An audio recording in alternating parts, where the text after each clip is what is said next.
assassinated him. They have assassinated him. His body was quickly embalmed, making an autopsy and proof of cause of death impossible. In 1978, it seemed the secret brotherhood might again be using murder to manipulate the papacy. Paul VI suddenly died. Admittedly, he was frail, but the sudden worsening of his condition seemed all too convenient to many observers. However, this time, the Illuminati architects got a result they probably were not expecting: a pope who would be at odds with them, John Paul I. Almost immediately after he took office, the new pope showed a great deal of independence. It seemed that John Paul had a special distaste for the corruption he had seen was rampant in the Vatican's finances. While he was the Cardinal of Venice, the Venetian Catholic Bank was sold in a secret deal to the Vatican Bank for a greatly undervalued amount. Profits reaped by a few were estimated at more than $70 million, but the losses to the Venetians were great. The clergy of Venice even lost their pension funds. Instrumental in the deal were bankers Roberto Calvi, his mentor Sindona, and the director of the Vatican Bank, Bishop Marcinkus. After John Paul became Pope, these three were still in charge of investing much of the Church's money. In his new position, the pontiff had the power to investigate them and publicly bring out the facts. Altogether, he was poised to uncover illegal dealings that involved almost $1 billion.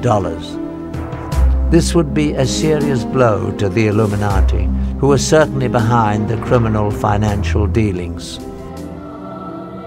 The danger to the Pope became shockingly clear one day at a private meeting between John Paul and a Russian Orthodox Archbishop, Nicodim. As the meeting began, coffee was poured.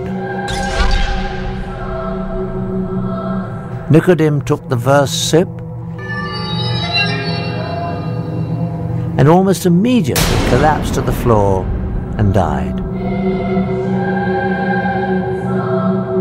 His face was very contorted in a horrible and unnatural grimace, as if the death was very painful. The stunned Pope carefully put down his own cup before he sipped. Certainly it came to his mind that the coffee must have been laced with poison that was meant for him. The official doctor, however, quickly proclaimed that the Archbishop had died from what had become the standard cause for deaths at the Vatican, a massive coronary.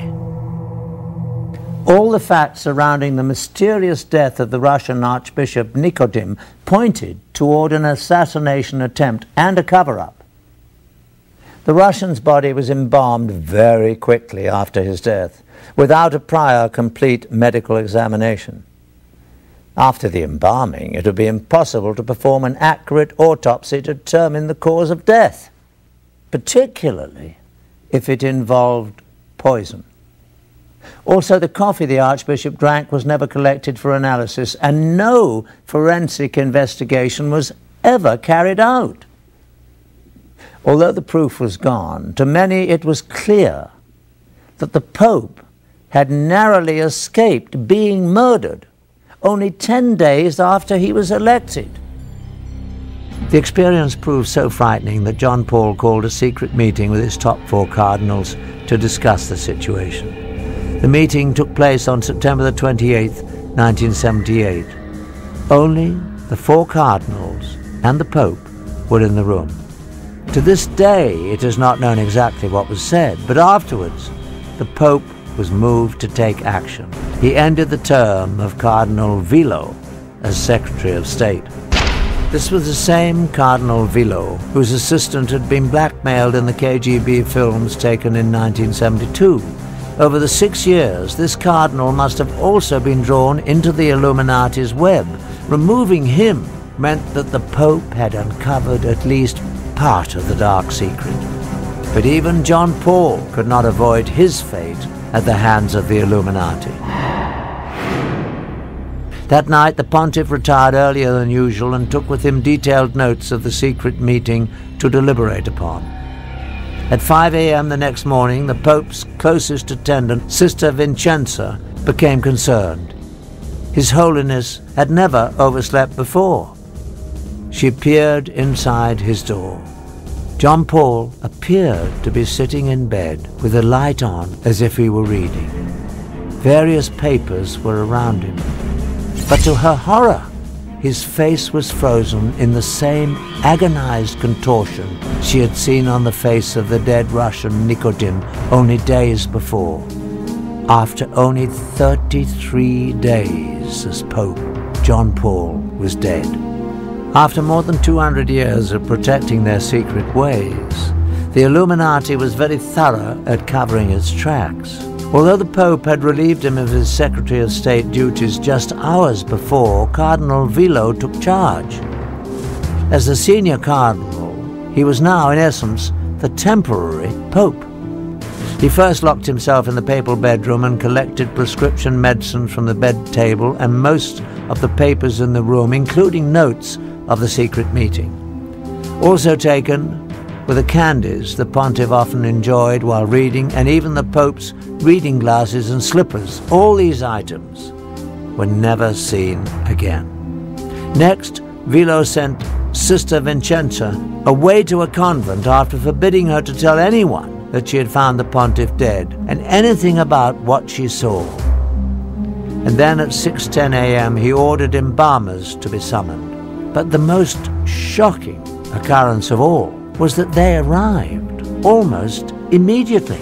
It was estimated that given the distance the embalmers had to travel, they must have been contacted at 4:45 a.m., 15 minutes before the time that the sister had discovered the Pope. At 7:30 a.m. a public announcement was issued. The cause of death was heart failure. Instead of Sister Vincenza, it was reported that the Pope's secretary, Monsignor Maggi, had found the body, and the time of discovery was changed to 5:30. By the time of the announcement, the embalmers had already done their work, just as in the all-too-similar death of the Russian Archbishop only 23 days before. Any possibility of a 100% accurate autopsy was eliminated. If foul play was involved in the death of John Paul I, the chance to prove it was conclusively gone forever.